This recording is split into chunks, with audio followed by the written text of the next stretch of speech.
It is time for more art history fun with Dr. Brian. I'm Brian Zygmunt, professor of art history at Mount St. Mary's University, and I got a special treat for you today, coming courtesy of the amazing Jenny McKinney, who was one of my students at Louisiana Tech University several years ago, who wanted to hear a little bit about the Arnolfini portrait by Jan van Eyck. Jenny, hold my beer. It's Arnolfini portrait time. Now, there are a lot of ways in which we could talk about the Arnolfini portrait, but I'm going to focus my attention today on the incredible amount of symbolism that is present in this painting. It's not altogether that big. It hangs in the National Gallery in London, and if you were properly motivated and with an unattentive security guard, you could certainly take it off the wall and walk out of the museum with it. It was painted in the early part of the 15th century by Jan van Eyck in Bruges, which is now part of Belgium, and it was painted with oil, which was common in the north, but relatively uncommon in Italy during this part of the early Renaissance. The oil painting allows the work to have a great amount of vibrancy, very bright and saturated colors, and also a lot of detail. And because we're dealing with a work that's been done in the north, there's a great amount of religious symbolism within this work. And we'll talk about some of those symbols as we march around the painting. To focus our attention, or at least to begin it, we can think about the female figure. Her name is Giovanna Arnolfini. She's shown wearing a white veil on her head, a bright green dress, and she's gathered up that dress around her midsection as if to indicate that she's pregnant. She's not. I'll talk about why in a second. In contrast to her husband, he wears more dark, solemn colors, including the greatest hat you've ever seen. They hold hands. He's got one hand raised in a kind of blessing. We call this a Benedictine. It's very common with small depictions of Jesus. His name is Giovanni. So we have Giovanni and Giovanna, and their last name is Arnolfini. And as you might be clear, they're not from Belgium. They're actually Italians, living in the northern part of Italy as agents for the Medici banking family. Now, all around this room are all kinds of small, fantastic details. Let's focus with the chandelier in the back of the room.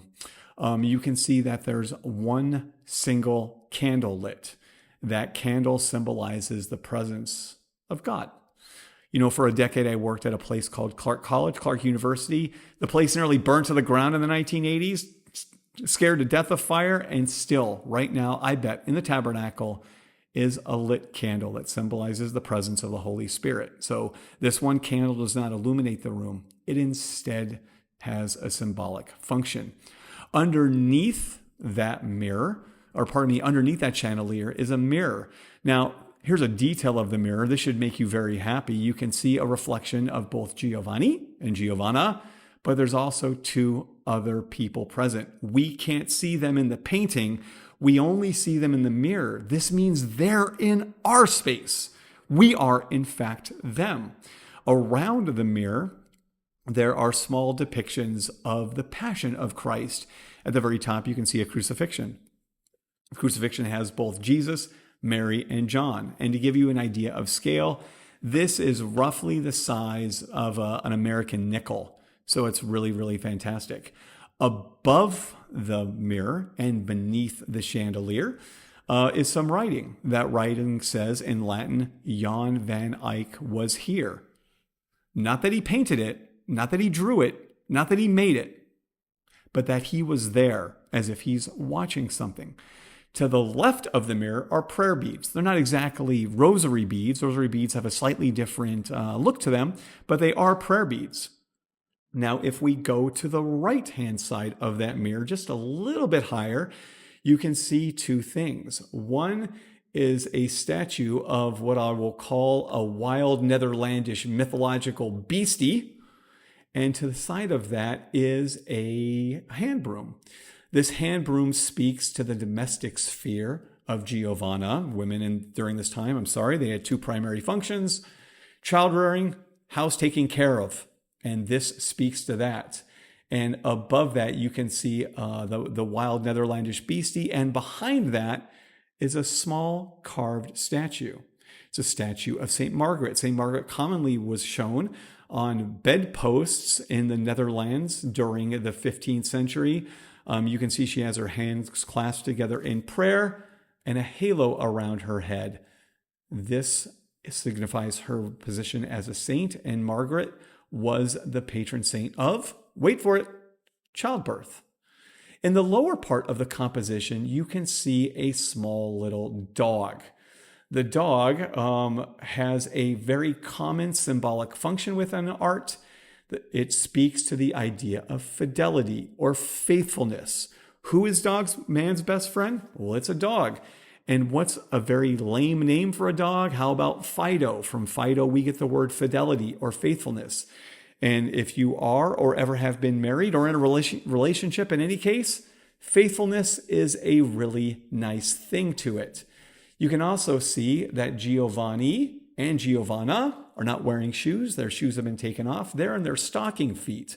And not because they're inside. You're inside right now, I bet, and you're wearing shoes.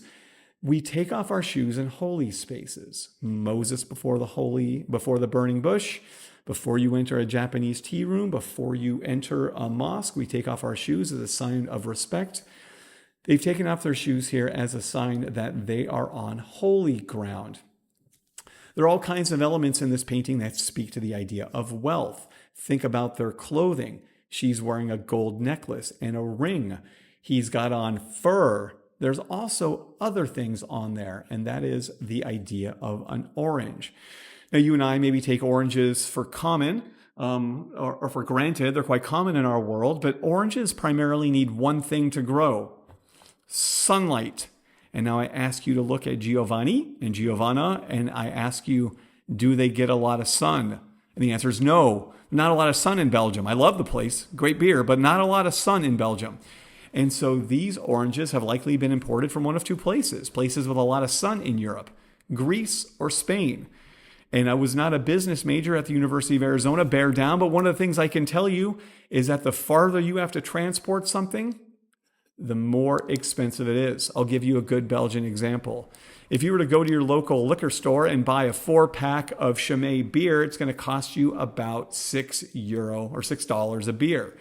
A same beer in Belgium where it's brewed, you can buy for $1.50. So you got to pay to get it across the Atlantic Ocean. And these oranges symbolize the idea of wealth. Now, if we were to put all these signs together, look at the two patrons, think about all the symbols, it might suggest that this is a painting about someone who is pregnant, but she's not pregnant. This is, in fact, a wedding portrait. And why do we know? Well, all the symbols speak to it being signs of a wedding portrait. The pose of the sitters, the idea of faithfulness, the gesture of Giovanni. And if it was a wedding portrait, she never would have been shown as if she were pregnant. She might have been shown as if she could be pregnant, but not that she was. To be a scandal, it would be scandalous to be a pregnant portrait in 1434. And so when all is said and done, all of the symbols in this painting suggest a couple of things: fertility, marriage, and wealth. My friends, that was more than 8 minutes. And I can tell you, we've only begun to crack the surface of the really fantastic things that this painting tells us. The Arnolfini portrait is one of the major monuments of the early Netherlandish Renaissance. And Van Eyck has a lasting influence on the artists in that area who followed. In closing, let me say thank you to Jenny. You're a good egg, my friend. I appreciate it. And to everyone else, I'll see you next time.